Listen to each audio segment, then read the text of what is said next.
ফেব্ৰুৱাৰী মাহৰ 20 তাৰিখে অসমৰ প্ৰতিগৰাকী অৰুণোদয় হিতাধিকাৰীক বিহুৰ উপহাৰ হিচাপে আমি আগতীয়াকৈ ৮,০০০ টকা দিম। তাৰমানে প্ৰতিগৰাকী আই মাতৃ যিসকলে অৰুণোদয় আঁচনি পাই আছে দে উইল গেট জানুৱাৰীত আমি তেওঁলোকক নিদিওঁ একো, ফেব্ৰুৱাৰী মাহত একেলগে ফেব্ৰুৱাৰী মাহৰ 20 তাৰিখে একেলগে আগতীয়াকৈ বহাগ বিহুৰ উপহাৰ হিচাপে তেওঁলোকক আমি ৮,০০০ টকা তেওঁলোকৰ বেংক একাউণ্টলৈকে হস্তান্তৰ কৰিম। তেতিয়া আৰু বিহুলৈকে তেওঁলোকে সুন্দৰভাৱে তেওঁলোকৰ বিহু পালন কৰিব পাৰিব। ফেব্ৰুৱাৰী মাহৰ 20 তাৰিখে অসমৰ প্ৰতিগৰাকী অৰুণোদয় হিতাধিকাৰীক বিহুৰ উপহাৰ হিচাপে আমি আগতীয়াকৈ ৮,০০০ টকা দিম। তাৰমানে প্ৰতিগৰাকী আই মাতৃ যিসকলে অৰুণোদয় আঁচনি পাই আছে দে উইল গেট জানুৱাৰীত আমি তেওঁলোকক নিদিওঁ একো, ফেব্ৰুৱাৰী মাহত একেলগে ফেব্ৰুৱাৰী মাহৰ 20 তাৰিখে একেলগে আগতীয়াকৈ বহাগ বিহুৰ উপহাৰ হিচাপে তেওঁলোকক আমি ৮,০০০ টকা তেওঁলোকৰ বেংক একাউণ্টলৈকে হস্তান্তৰ কৰিম। অৰুণোদয় পোৱা মহিলাসকলে এই মাহৰ 20 তাৰিখে কি পাব? কি পাব? এইটো আপোনালোকক কোনে ক'লে? কোনে ক'লে ৮,০০০ পাব বুলি? মই ক'লো? ক'ত শুনিছিলে? তাৰমানে মাহৰ 6 তাৰিখে 10 ল'ব, 20 তাৰিখে আকৌ 8 ল'ব। বাপৰে, সঁচাই পাবনে? মই দিলে পাব আৰু, কিন্তু মই দিম বুলি ক'লে দিওঁ নে নিদিওঁ? মই দিওঁ বুলি ক'লে দিওঁ নে নিদিওঁ? ঠিক আছে, 10,০০০ পালো, ৮,০০০ পালো। এতিয়া চৰকাৰৰ পৰা কোনে কোনে বিনামূলীয়াকৈ চাউল পায়? হাত দাঙক। চবেই পাই আছে, বঢ়িয়া। 50,000 পৰিয়ালে পাই আছে। এতিয়া নতুনকৈ 100 টকাত আমি 1 কেজি দালি, 1 কেজি চেনি আৰু 1 কেজি নিমখ দি আছো। কোনে কোনে কিনিছে? হাত দাঙক। চবেই কিনিছে। বা তিতাবৰ বহুত এডভান্স। আমি দিয়া দালিখিনি বজাৰৰ দালিতকৈ বেয়া নে ভাল? সঁচা কথা ক'ব, মোক বুলি এনে নক'ব। মই বেয়া হ'লে আৰু ভাল কৰিব লাগিব নহয়। বজাৰৰ দালিতকৈ ভাল নে বেয়া? বজাৰৰ চেনিতকৈ ভাল নে বেয়া? বজাৰৰ নিমখতকৈ ভাল নে বেয়া? লাখপতি বাইদেউ হৈ গ'ল, অৰুণোদয় হৈ গ'ল, চাউল হৈ গ'ল, দালি হৈ গ'ল, নিমখ হৈ গ'ল, চেনি হৈ গ'ল। কি বাকী থাকিলে? কি বাকী থাকিলে? মই ঠিকে শুনিছোনে? আপোনালোকে মিঠাতেল কৈ আছে? কি কৈ আছে? আচ্ছা, মই কৰি দি আছো। এতিয়া আপোনালোকক লাগিব মিঠাতেল। কিমান? আধা লিটাৰ? কিমান লাগিব? 1 লিটাৰ। বাপৰে। এতিয়া আপোনালোকে এটাই মই কৈছো যে মিঠাতেল, দালি, চেনি, নিমখ এইখিনি যদি আমি 100 টকাটো দিব নালাগে, বিনা পইচাত পাই যাওঁ, কেনেকুৱা হ'ব? কিমান বা ইমান লাহেকৈ কৈছে? কিমান ভাল হ'ব? বহুত ভাল হ'ব। কিন্তু এইটো কাৰণে কি কৰিব লাগিব? এইটো কাৰণে কি কৰিব লাগিব? এইটো কাৰণে এবাৰ তিতাবৰত বিজেপিক ভোট দিব লাগিব। দিবনে নিদিব? বঢ়িয়া।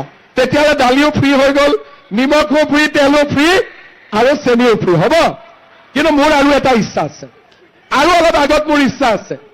আমাৰ ঘৰত কি হয়, আগতে আমাৰ ঘৰত অতিথি আহিলে মাহে ক'লে বহক চাহ খাব। পাকঘৰত গৈ দেখিলে চেনি নায়েই, আকৌ ওচৰৰ মানুহৰ ঘৰত বাতিটো লৈ যাব লাগে। কেতিয়াবা ভিতৰত গ'লো, চাহপাতে নাই বোলে। মোৰ কেতিয়াবা সোনকালে নহয়, লাহেকৈ মোৰ ইচ্ছা আছে যে চেনি, দালি, নিমখ, তেলৰ লগত আধা কেজি চাহপাতো দিয়া, যাতে ঘৰত কোনো সমস্যা নাথাকে। এতিয়া ঘৰত কিয় সমস্যা থাকিব নালাগে? তাৰ মূল কাৰণটো হ'ল, যেতিয়া ঘৰত একো সমস্যা নাথাকিব তেতিয়া আপোনালোকে সকলোৱে লাখপতি বাইদেউ হ'বৰ কাৰণে চেষ্টা কৰিব পাৰিব। নহ'লে গাঁৱত গৈছো, গেলামাল দোকানীয়ে ক'ব, খুৰাক ক'ব দেই গেলামালৰ বাকী আছে। মনটো বেয়া লাগি গ'ল নে নাই?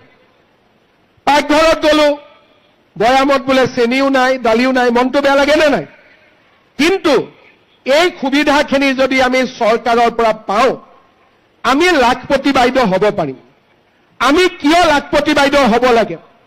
আজিকালি এখন ঘৰত অকল মতা মানুহজনৰ উপাৰ্জনেদি ল'ৰা ছোৱালীক শিক্ষা দিব নোৱাৰি। খৰচ বহুত। চৰকাৰে বিনামূলীয়া নামভৰ্তি দিছে, নিযুত মইনা আঁচনি দিছে। এই মাহৰ পৰা ল'ৰাৰ পঢ়াৰ খৰচো চৰকাৰে দিব, বাবু আঁচনি। ঠিক আছে?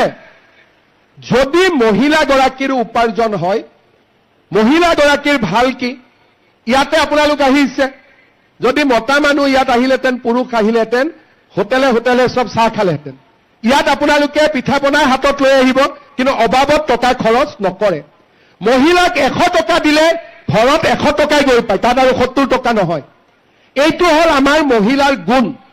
সেইকাৰণে মোৰ লক্ষ্য যে আমাৰ যদি মহিলাসকলৰ হাতত টকা থাকে, মহিলাই টকা সদায় ল'ৰা ছোৱালীৰ পঢ়া শুনাৰ কামতে খৰচ কৰিব।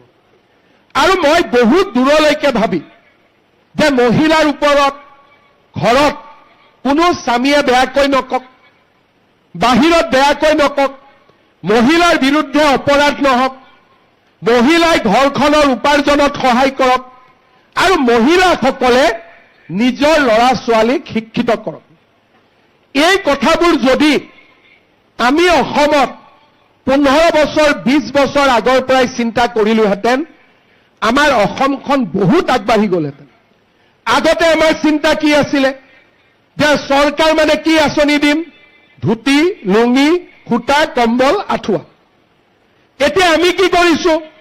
ধুতিৰ জাগাত অৰুণোদয়, লুঙিৰ জাগাত লাখপতি বাইদেউ, সূতাৰ জাগাত বিনামূলীয়া চাউল, আঁঠুৱাৰ জাগাত নিযুত মইনা, নিযুত বাবু, আৰু কম্বলৰ জাগাত 100 টকা দালি, চেনি, নিমখ, এতিয়া তেলো হৈ যাব। এতিয়া আপোনালোকে চিন্তা কৰক, মই 2016 চনত তিতাবৰত আহিছিলো, সূতা অলপৰ কাৰণে ইয়াত মহিলাসকলৰ যি হুলস্থুল। এতিয়া আমি কি কৰো? অৰুণোদয় দিওঁ, চুপচাপ বেংকত টকাটো সোমাই আহে। 8 তাৰিখৰ পৰা হাজবেণ্ডসকলে শুনি থাকে, এই মোবাইল চাহ, পইচাটো সোমাল নেকি। এটা ঘৰত আনন্দৰ পৰিৱেশ, দৌৰা দৌৰি কৰিব নালাগে, কোনো ৰাজনীতি কৰা মানুহৰ হাত পাতিব নালাগে, ওপৰৰ পৰা দিলো পাই গ'ল।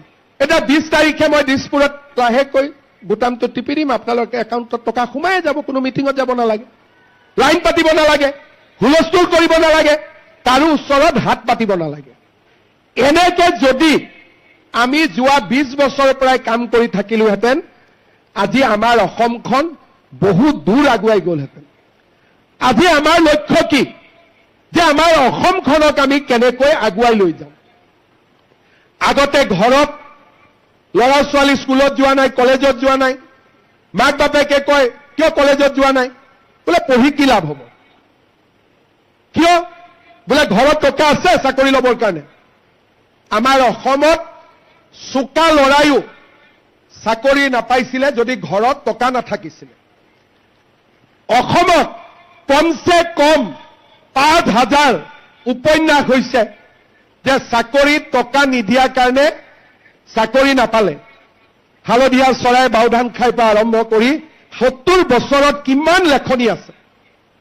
এতিয়া মাক বাপেকে ল'ৰা ছোৱালীক ক'ব পাৰে যে ভাল কৰি পঢ়, ফিল্ডত গৈ দৌৰা প্ৰেক্টিছ কৰ, মামাই পুলিচত চাকৰি দিব, কোনেও 1 টকাও ঘোচ খাব নোৱাৰে। এই অসমখন আজিৰ পৰা 20 বছৰ আগতেও আমি নিৰ্মাণ কৰিব পাৰিলোহেঁতেন। তেতিয়া আজিৰ দৰে আজি আমি ইয়াত লাখপতি বাইদেউৰ কথা নাপাতিলোহেঁতেন। 20 বছৰ আগতেই কামবিলাক হৈ গ'লহেঁতেন। আমি তাৰ পৰিৱৰ্তে কি কৰিলো? না লাখপতি বাইদেউ, না ল'ৰা ছোৱালীক পঢ়াৰ সুবিধা দিলো। ধুতি, কম্বল, সূতা, লুঙি, আঁঠুৱা, পঞ্চমৃত, এই অমৃত আমাৰ কাৰণে। এনেকে সময় নষ্ট কৰিলো। আজি আমাক এটা পৰিৱৰ্তন লাগে। মানুহৰ পৰিৱৰ্তন নহয়, সমাজৰ পৰিৱৰ্তন লাগে, য'ত নেকি আমাৰ আই মাতৃসকলে নিজৰ ভৰিত নিজে থিয় হৈ ল'ৰা ছোৱালীক স্কুলত পঢ়াব পাৰে, কলেজত পঢ়াব পাৰে, আৰু 1 টকাও ঘোচ নোহোৱাকৈ